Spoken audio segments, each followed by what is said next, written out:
Welcome to my channel. This is the beginning of a brand new storytelling series, Tales of Herding Gods. Don't forget to subscribe, and if you have any feedback or suggestions, feel free to leave a comment below. Now, let's get started. Episode 1, Don't Go Outside After Dark. Don't go outside after dark. This saying has circulated in Tan Lao village for many years. Exactly when it originated has long been forgotten. But one thing is certain, it is an unquestionable truth. In Tan Lao village, Granny Tu watched the afternoon light slipping behind the mountains with growing anxiety. As the sun set and the last ray vanished, the world fell eerily silent, no sounds at all. Darkness crept in from the west, devouring mountains, rivers, roads, and trees, until it overwhelmed Tan Lao village.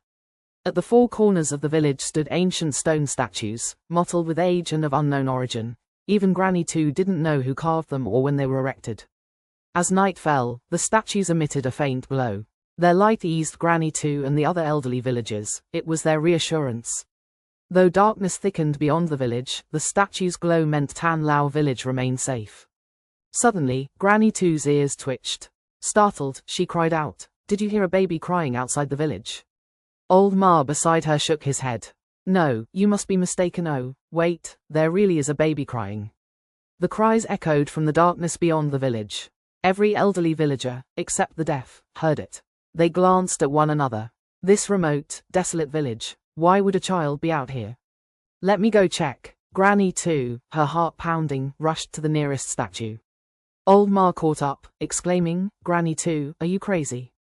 It's dark, anyone who leaves will surely die." "I'll carry this statue," Granny Tu insisted.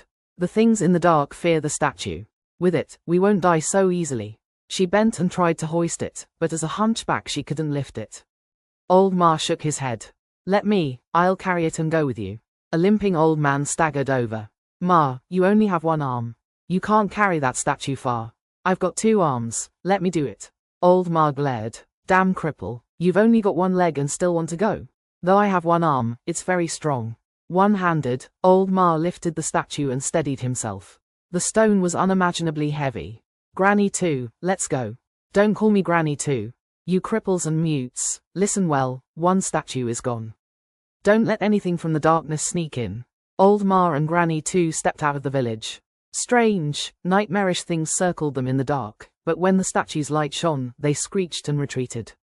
They followed the cries. After about 100 steps, they reached a riverbank. The baby's cries came from there.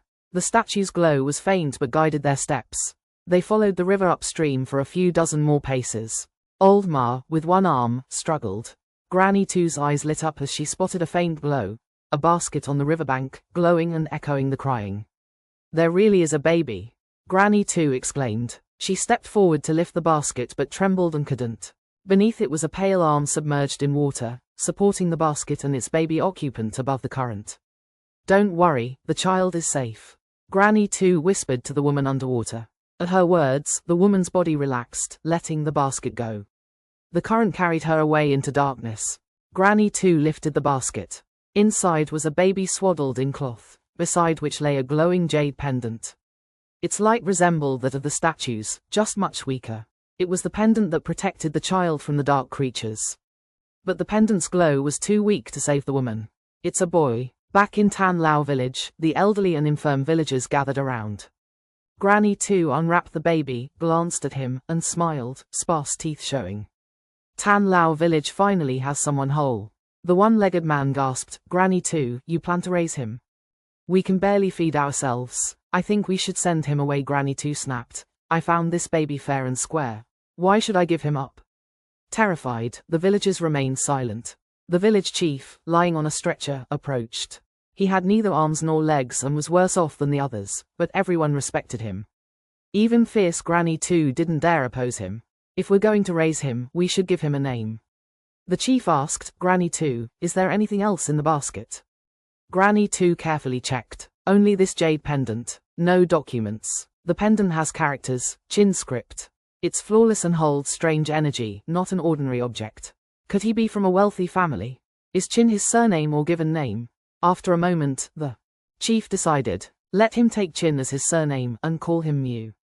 Chin Mew. When he grows up, he'll herd livestock, enough to survive." Chin Mew. Granny Two whispered as she looked at the newborn. The baby wasn't afraid, he cooed happily. By the riverbank, a flute's melody drifted through the air. A young herdsman perched atop a cow played a clear, melodic tune. He looked about 11 or 12. Graceful features, rosy lips, white teeth, half-open clothes, a jade pendant to his chest. That youth was the baby Granny Two found 11 years ago on the riverbank. In recent years, the village elders, though cruel by nature, nursed him carefully. Granny Two had somehow found a cow to feed him fresh milk daily, saving him from infant mortality. Though most residents of Tan Lao village were hardened, they cared for him. Granny Two, a seamstress, taught him sewing. The village doctor taught herbal remedies, the one-legged grandfather taught combat techniques, the blind grandfather taught listening for navigation, and under the chief's guidance, he learned breathing exercises. The days passed quickly. The cow was his wet nurse. Granny Two had planned to sell it, but Chin Mu refused. So, caring for the cow became his early responsibility. She would graze by the riverbank. Under the blue mountains and white clouds, it was peaceful. Chin Mu, save me. Suddenly, the cow spoke. Startled, Chin Mu jumped down and saw the cow's eyes welling with tears. In a human voice it said, Chin Mu, you drank my milk and grew. I have been half your mother, you must save me. Chin Mu blinked. Hesitantly, he asked, how can I save you? The cow said, there's a sickle at your side. Remove my hide, and I'll be free. Chin Mu hesitated. The cow urged, have you forgotten all I've done? He raised the sickle and carefully sliced off the skin little by little. Strangely, no blood flowed. Even more bizarre, underneath there was no flesh or bone, just emptiness. When half the hide was removed, a woman in her 20s emerged. Her legs were bound by remaining bovine flesh. Her arms pushed through the opening. The woman, disheveled, grabbed the sickle and severed the remaining hide. Once freed, she glared at Chin Mu and, with chilling laughter, pressed the sickle to his neck. You little fiend, because of you, I was turned into a cow. I lived on grass and nursed you for 11 years. And when I had just given birth, that monstrous woman transformed me so you could drink my milk. Now that I'm out, I'll kill you first, then slaughter all the villains in that cursed village. Chin Mu's mind buzzed. He couldn't comprehend what was happening. About to kill him, the woman was suddenly pierced through the chest by a blade from behind. Mu, come home, it's time for your medicine, came a gentle voice. The impaled figure collapsed. Standing behind was the one-legged grandfather, peaceful and simple, holding a blood-soaked sword. Grandfather Chin Mu staggered, looking from the body to the shed hide still on the ground, stunned. Let's go home, the old man patted his shoulder, chuckling. Dazed, Chin Mu returned to the village. He didn't notice when. Chin Mu, you little rascal, how many times do I have to tell you? Don't go out at night. Night had fallen. The stone statues at the four corners of the village lit up again. Granny Two called Chin Mu, who was nearly sneaking back to inspect the hide, and pulled him in. Granny, why can't we go out after dark? Chin Mu asked. If we go out, terrifying things roam in the dark, it means death. Granny Two said sternly, the village statues protect us, the dark creatures dare not enter. Do other villages have statues like this? Chin Mu asked curiously. Granny Two nodded, but worry immediately clouded her face. She looked toward the darkness and lowered her voice. The cripple should stay inside, we can't let him wander. He only has one leg. Granny, something weird happened. Chin Mu hesitated, then told her about the woman emerging from the cow. Granny Two paid no mind. You mean that woman? The cripple handled it well. When you weaned at 4, I told you to sell the cow. You didn't want to, so kept it. Did you see? Suckling till 4 makes you bond with the milk cow. Chin Mu blushed. Suckling until 4 was late, but something more was wrong. Granny, that woman was killed by grandfather. Killed was good, Granny Two said, smiling. She should have died 11 years ago. If not for providing milk for your child, could she have survived so long?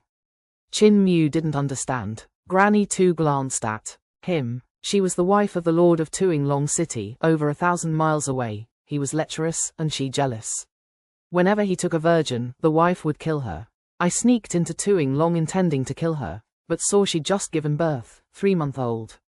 I thought the baby might die without milk and turned her into a cow for the child. I didn't expect her to break the seal, speak, and almost harm you. Chin Mu's eyes widened. Granny, how can someone be turned into a cow? Granny Two laughed broadly, sparse teeth visible. Want to learn? I'll teach you. The cripple is back. Chin Mu looked out. The one-legged man was limping near the entrance, carrying his prey on his back. Darkness surged into the village like a tide.